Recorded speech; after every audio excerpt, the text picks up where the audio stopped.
दोस्तों M sir, अब तक तो आपने ये न्यूज़ सुन ही लिया होगा, और अगर ये न्यूज़ नहीं सुना है तो जल्दी से ये न्यूज़ सुन लो कि हमने जो पेट्रोल क्रूड ऑयल जो खरीदा है वो फर्स्ट टाइम हमने रुपये में खरीदा है, अपनी लोकल करेंसी में खरीदा है। अब चलिए जल्दी से आज इस वीडियो में हम लोग जान लेते हैं कि ये जो क्रूड ऑयल हमने रुपये में खरीदा है तो इससे इंडिया को क्या क्या फायदा होने वाला है, और ये कैसे डॉलर के प्रति हमारी डिपेंडेंसी को खत्म कर देने वाला है। और सबसे बड़ी बात कि ये जो क्रूड ऑयल का जो पेमेंट रुपये में हुआ है तो ये किस देश के साथ हुआ है। तो चलिए इस वीडियो को शुरू करते हैं। तो देखो, जैसा कि आप सभी जानते हो कि एनर्जी को लेकर पेट्रोल हम कितना ज़्यादा कंज्यूम करते हैं ये किसी से छुपाने वाली बात नहीं है।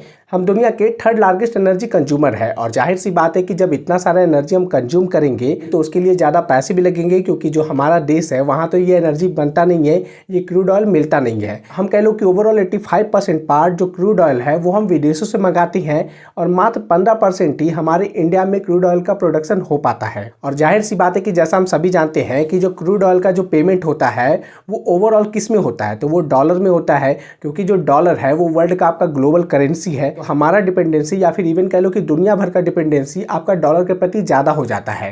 लेकिन यहाँ पर आप समझो कि इंडिया लगातार कोशिश कर रहा था कि ये जो पेमेंट हम जो क्रूड ऑयल खरीदते हैं ना, तो उसका पेमेंट आपका रुपये में हो जाए। इससे पहले भी हमने इराक ईरान से ही कुछ मतलब कि क्रूड ऑयल खरीदा है, लेकिन उसके बदले में हमने उन्हें अनाज दिया है, रुपये में पेमेंट आज तक नहीं हुआ था। हमने रसिया से भी बहुत सारी ट्रेड सेटलमेंट आपका रुपये में की है, लेकिन ओवरऑल फर्स्ट टाइम आप कह लो कि यूएई एक ऐसा देश है जिससे हमने फर्स्ट टाइम आपका क्रूड ऑयल परचेज किया है 1 मिलियन बैरल का, और उसका टोटल पेमेंट जो हुआ है वो हुआ है रुपये में। ये जो पेमेंट हुआ है जिसमें कि हमने यूएई से 1 मिलियन बैरल आपका क्रूड ऑयल खरीदा है, तो इसका मतलब कह सकते हो कि इसका जो एग्रीमेंट था वो जुलाई में ही हो गया था, और ये हुआ था दो कंपनी के बीच में, एक आईओसी इंडियन ऑयल कॉरपोरेशन जो इंडिया की कंपनी है, और एक था एडनॉक जो कि आबू धाबी आपका ये नेशनल ऑयल कॉरपोरेशन है जो कि यूएई का कंपनी है। ओवरऑल डेटा की बात की जाए तो हर साल हम करीब 232 मिलियन टन आपका क्रूड ऑयल खरीदते हैं, जिसमें कि हमारा करीब 150 बिलियन डॉलर आपका इंपोर्ट करने में लग जाता है, क्रूड ऑयल को इंपोर्ट करने में। यहाँ से आप सोचोगे कि यार हम तो 232 मिलियन टन मंगाते हैं, और यहाँ तो ट्रेड सेटलमेंट ये जो पेमेंट हुआ है तो वो तो मात्र 1 मिलियन टन के लिए हुआ है, तो इसमें कौन सी बड़ी बात है। देखो बहुत बड़ी बात है। आप समझो कि 1 मिलियन टन हमने रुपये में लिया है,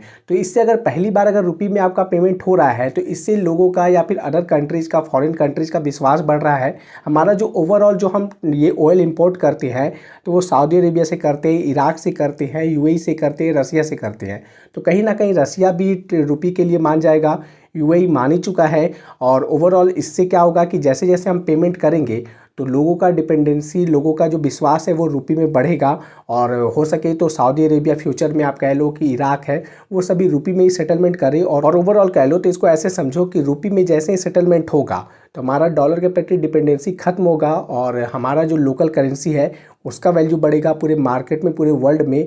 और हमारे लिए ही फ़ायदा है, क्योंकि वो जो रुपये है वो अगर मार्केट में आता है, वो अगर वर्ल्ड करेंसी में के रूप में उभरता है, तो इससे ओवरऑल इंडिया को भी फ़ायदा होगा, क्योंकि जो रुपये है वो हमारे हाथ में है छापना, तो वो हम किसी भी तरह से मैनेज करके कैसे भी छाप सकते हैं। जैसे डॉलर आप समझ सकते हो कि अभी अमेरिका का जो डॉलर है वो वर्ल्ड करेंसी है, तो उनको कोई रिजर्व रखने की ज़रूरत नहीं होती है। उनको जब चाहिए, जब डॉलर का ज़रूरत पड़ता है वो निकाल लेते हैं, बना लेते हैं। तो उसी तरह रुपये का ही है कि अगर ये ग्लोबल करेंसी बन गया तो हम जब चाहे तब इसको यूज़ कर सकते हैं। साथ में ये भी है कि अभी शॉर्ट टर्म के लिए आप समझ लो कि जो रुपये में आपका पेमेंट हुआ है तो वो रुपये कहाँ खर्च होगा। ऑफकोर्स वो इंडियन प्रोडक्ट को परचेज करने में खर्च होगा, तो जाहिर सी बात है इंडिया में भी आपका प्रोडक्शन लेवल, आपका एक्सपोर्ट, ये सब बढ़ने वाला है। तो ये ओवरऑल कह लो तो देश के लिए बहुत अच्छी बात है कि रुपये में फर्स्ट टाइम पेमेंट हुआ है। और ये आप कह लो कि गवर्नमेंट ने कहा है कि इसके लिए रिगार्डिंग कोई स्पेसिफिक टारगेट नहीं है कि इतना टारगेट आपका होना चाहिए पेमेंट आपका रुपये में करने के लिए। नहीं, ऐसा कोई फिक्स टारगेट नहीं है, बस इसको प्रमोट करना है, जितना ज़्यादा से हो सके रुपये को प्रमोट करना है एज ए ग्लोबल करेंसी के रूप में। और फ्यूचर में देखते हैं कि आगे क्या क्या होता है। इस वीडियो में इतना ही। आई होप आपको ये इन्फॉर्मेशन अच्छा लगा हो, वीडियो अच्छा लगा हो तो वीडियो को लाइक करना, चैनल को सब्सक्राइब करना। चलिए मिलते हैं आपसे अगले वीडियो में। बहुत बहुत धन्यवाद।